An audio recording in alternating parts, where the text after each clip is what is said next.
I am your friend, Dr. Charles Apoki. I always hear God of a second chance. God of a second chance. The Bible says the race is not for the swiftest, neither is it for the battle for the strongest, and that he has seen intelligent men who are poor, but that time and chance happens to them all. If you just take it, time and chance happens to them all. It looks so simplistic. The truth of the matter is that the same 24 hours a rich man has is the same 24 hours a poor man has. And in many settings, particularly in the era where we grew up, there was social justice. The same government schools that we attended and became who we are the same government schools that others attended and ended up very poorly. This same Nigeria, with all the difficulties and challenges, some of us have lived here without government patronage, without doing contract, without being fraudulent, and have done well. Let me come to the issue of God of the second chance. I was doing well, graduated at 25, opened hospital at 29, and suddenly I was doing quite well, but I stagnated.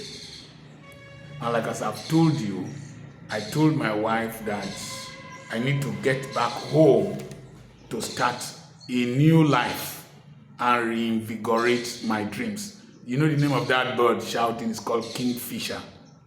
During the rainy season in our area, we have a lot of waterlogged areas, so it catches tadpoles and small fishes. Ignore it, it is living its own life. So I told my wife I needed to reinvigorate my life, recalibrate my life, rejig my life. And so we came to Ugeli. When God gives you a second chance, it's as if what happened before never happened. That's the Hebrew word hesed, H-E-S-E-D. It is mercy that God has upon you so that you have a second opportunity at retrying, at reinvigorating your life. You don't have second chance to continue living and doing what you were doing before. No, you will end up the same. It is your ability to identify where you went wrong, the willingness to take correction, the audacity to take steps to attaining what you want to do that is most important. And that's what I did, and I don't regret taking such decisions and starting afresh. There were core decisions I made. I will not have many friends. Number two, I will not cultivate the friendship that if I don't see the person, I won't do what I want to do, because I needed to take my destiny in my hands. There are things that I have done that I don't need to wait for my wife before I did them. So that is decision-making, dedication, and drive that you create, 3 Ds, and determination, 4 Ds, 4th D. I give you 2 illustrations. My eldest grandchild, Petra, my granddaughter, came first in a class, and we gave her double promotion to the next class. She came first consistently. We gave her double promotion to the next class. And in this family, we are quite competitive, but not comparative. We want to be the best of ourselves and abilities. So she wasn't coming first. And when in the school, during the prize giving day, the graduation ceremony day, they usually sing for the first 3 people in all the arms, because we do a cumulative average, first term, second term, third term, and that's what determines whether you are first, second, or third.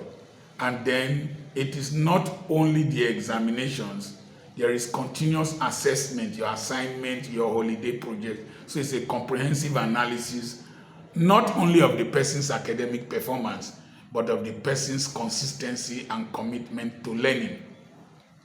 As I was watching my daughter, my granddaughter, when they are singing "Stand Up for the Champions," I noticed that she was getting a little bit depressed and feeling as if she's not maximizing her life.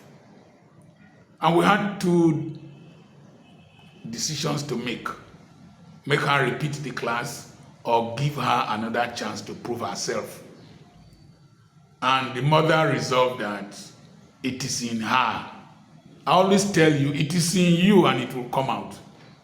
So, number one, we paid a lesson teacher, paid her a lot.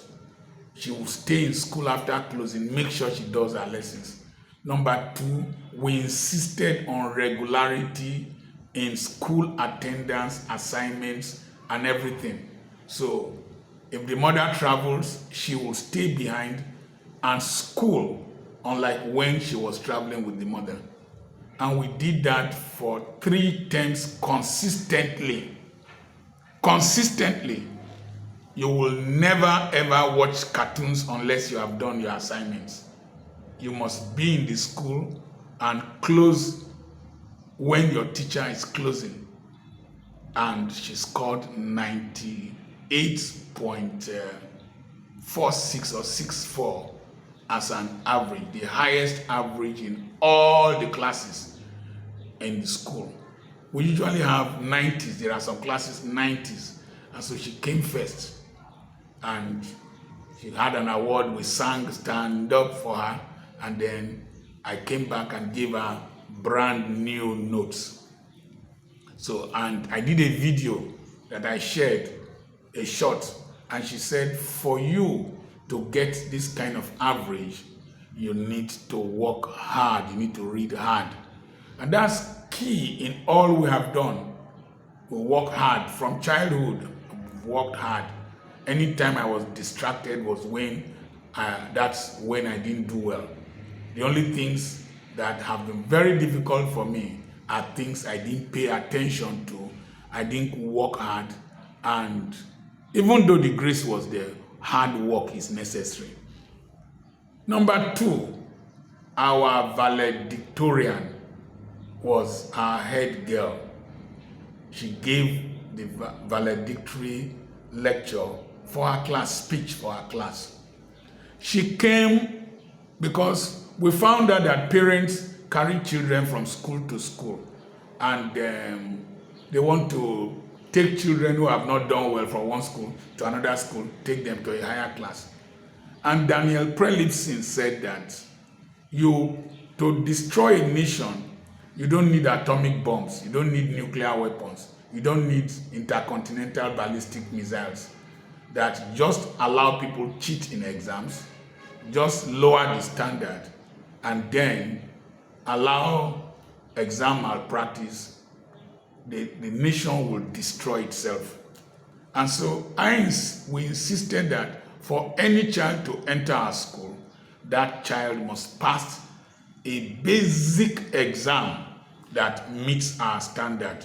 Because Peter's law, one of Peter's laws states that when you keep promoting somebody, at a point you will promote the person into incompetence. And that's what's happening in Nigerian politics and everything. We promote them into positions of incompetence. And so the girl did the exam and she failed. And we told her, we can't admit you. And she came back. As she was going with the mother, she was crying. Then she turned back and came to meet my daughter, Ejiro. Said, "Ma, just give me one more chance. Just give me one more chance to do this exam." And we gave her a chance to go and read. She read and came back and passed. And she made the best result in this last school leaving certificates. She made A's, mathematics A's in several subjects. And she made the best average in her class. Just one more chance.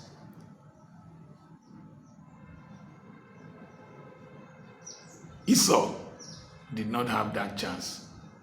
But he created the chance for himself. And when Jacob met him, Jacob was not better than him. He said, I have more than enough. Have you missed opportunities in life? Have you failed in an area? Have you done badly in an area? Have you failed in business? Have you failed in marriage? Ask God. Just write it here. God, give me one more chance. Just give me one more chance. And I will prove myself that I'm not a failure. God does not create failures. Men only choose to fail. There are enough excuses to fail, but no good reason, according to Kyle Maynard. I remain Dr. Charles Apoki, your dear friend. I have a seminar coming up, a webinar, an online seminar coming up on the 13th and on the 14th of September. It is tagged Sustainable Development in Life, Ministry, Business and Career. Send a message to +234 7052 136763 and I will send you the flyer. Let that message be a WhatsApp message. I have lands and properties for sale.